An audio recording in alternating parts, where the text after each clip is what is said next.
Don't look surprised. That's your car, Professor Drake. It's been somewhat altered for a purpose.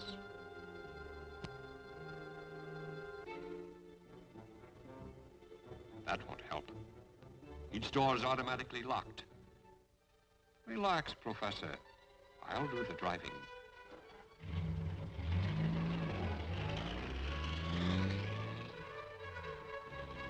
Your car is under my direct control. You can't see me, but I can see you from my remote point.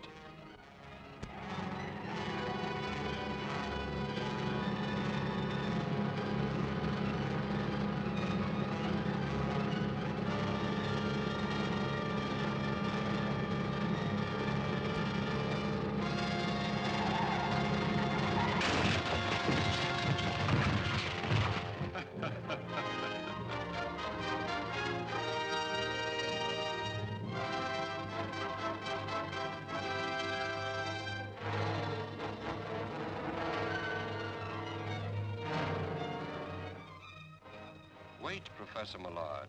You've been working too hard. Life isn't worth it. Your life. Remember poor Professor Drake and Kenyon and Bennett? The papers said their deaths were accidental. But you didn't believe that, did you? You've begun to suspect more than is good for you. Or for me. Now we shall see what the papers say about your death. Nothing could be salvaged. Science Associates has had to start again from scratch. As you can see, Miss Thomas, we've set up a temporary laboratory here in the conference room. But what could have caused the disaster? An unavoidable accident. Unfortunately, no trace was found of Professor Millard, who was working in the building on a supersonic experimental test at the time. That is about all we can tell you. Can or dare? I've given you facts. You also gave me the facts on Professor Drake's death.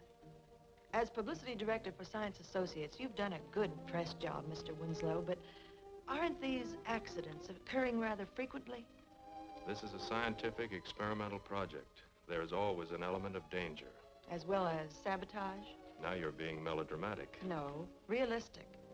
If any outside source is suspected of being behind these misfortunes, Science Data magazine would appreciate having that information. Spoken like a true reporter, Miss Thomas. But Science Associates is a too isolated and unpublicized project to attract sabotage. And Jeff King ought to know. As our rocket propulsion expert, he'd be among the first to come in contact with any outside interference. Well, perhaps some of your other members could give me additional information? Information is something we discuss in private sessions, Miss Thomas. However, I can supply names of those comprising our group. That's Professor Bryant, formerly head of Technical Research University, specializes in metallurgy. Martin Conway, atomic expert and senior member of Science Associates. Dr. Grafner, aerodynamic wizard, and Gunther von Strum, authority on nuclear fission. That's quite a collection of brains. And now... Thank you for the interview. Goodbye, gentlemen. Goodbye, Miss Thomas. I'll see you soon. As soon as there are any new developments. Thanks again, Mr. Winslow. Goodbye, Miss Thomas.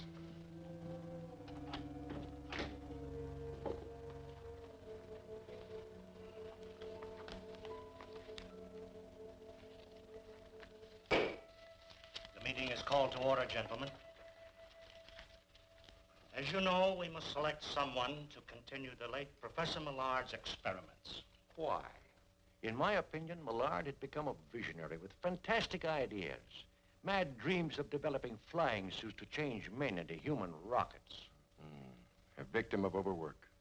Yes, it must have unbalanced him. His weird experiments cost him his life, and us our laboratory. No, not so fast, gentlemen. There is a possibility that Professor Millard knew something about Drake's death, but he wasn't satisfied with the theory of accident, and neither am I. I agree. The day before that lab explosion, Professor Millard hinted that he was close to naming someone who calls himself Dr. Vulcan. Millard believed this person was guilty of stealing secrets from Science Associates and was responsible for Drake's death. Are you suggesting that one of us is a murderer? I'm merely repeating Professor Millard's words. You seem to be better informed than the rest of us, Jeff. Suppose you investigate the matter for us. In a special capacity. in order to protect our persons and our interests. Agreed, gentlemen? Yes. The new controlled rocket we'll soon be testing. It's part of our interest. Safeguarding that can be Jeff's first job. All right, gentlemen, I accept. I'll arrange for the secret transportation of the guided missile to the testing grounds. Well, if there's nothing more at the moment, I move that this session adjourn. Second. Meeting adjourned.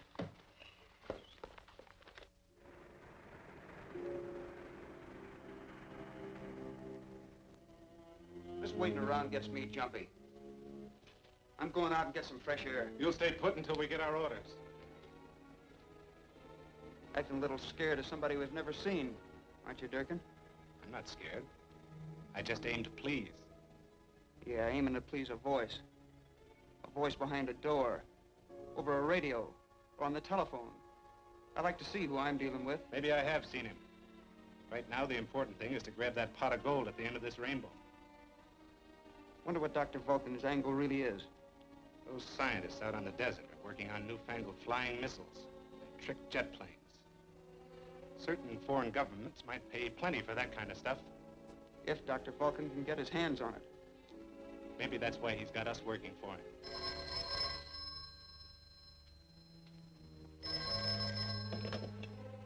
Durkin speaking. I have a job for you. Do you know Professor Jeffrey King when you see him? Sure. What about him? He has convinced science associates that Millard and Drake, at least, did not die because of accidents. You think he knows anything or just guessing? That's what I must find out. If he has any evidence against us, it's probably hidden in the conference room. Tonight, I want you to go there and search.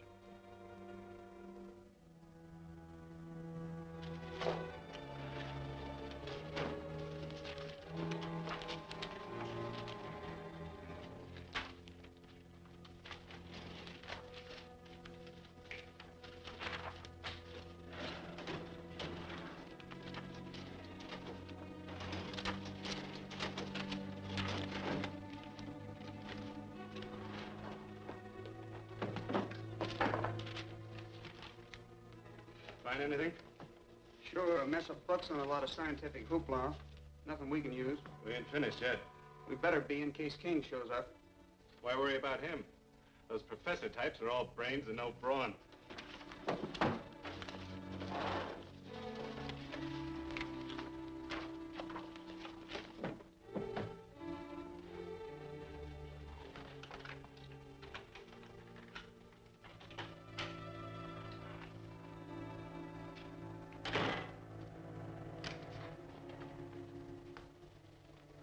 What are you doing here? Just browsing. Whatever you're browsing for, you apparently didn't find. Who sent you here? That's our business. Well, I'm making it my business.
Professor Millard.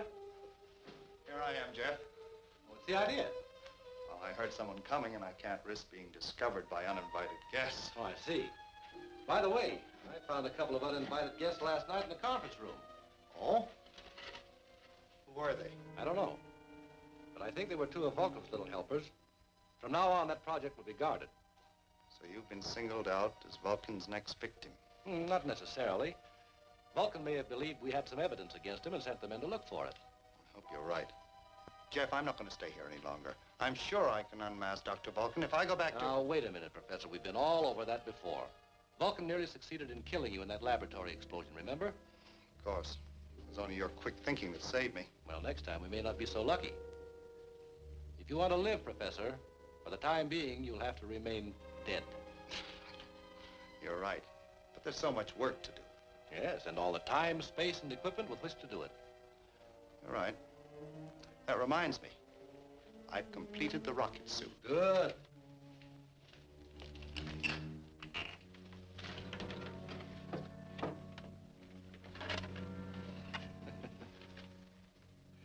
Well, what's so amusing? I was thinking how astonished Professor Graffner will be when he sees this. You know, he was convinced you were insane to try to build an atomic-powered rocket suit. And I guess he thought I was even crazier for helping you. Well, here it is. I hope it works. We'll soon know. I'll take it with me and test it for you. Well, stay close to the ground for the first few flights. There still may be a few adjustments to be made. Right. By the way, the professor's elected me to move the new rocket to the proving grounds for testing. Oh, well, be careful, Jeff. That's the kind of thing that Dr. Vulcan could sell to a foreign nation for a fortune. Yes, if personal gain is the motive behind Vulcan, but we're not sure of that. In any event, I've had the demonstration model loaded aboard an unmarked truck. It's being kept under armed guard in a small warehouse in town. I feel sure Dr. Vulcan has no idea where it is. I hope you're right. I'll let you know about the tests.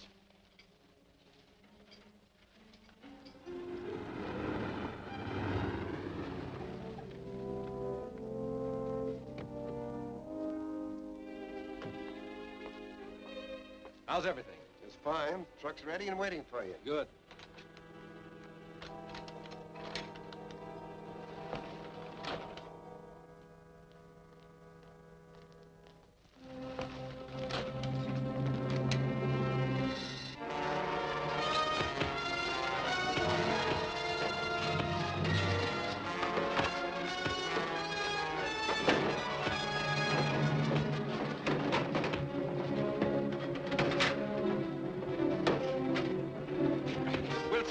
Get that truck.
This is Jeff's car. Something must be wrong. Yes.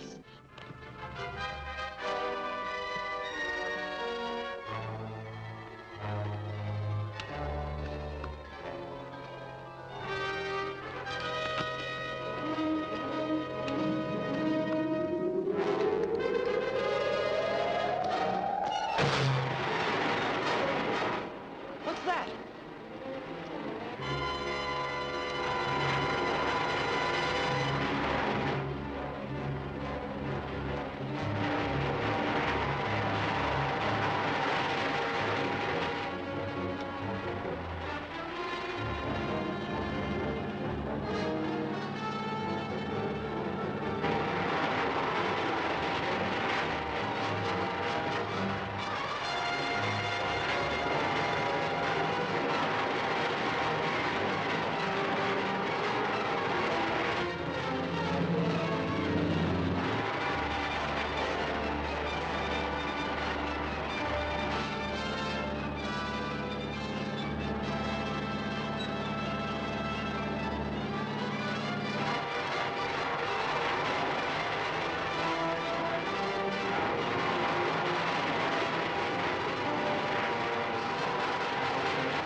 that torpedo lands in any populated area, you'll be guilty of mass murder.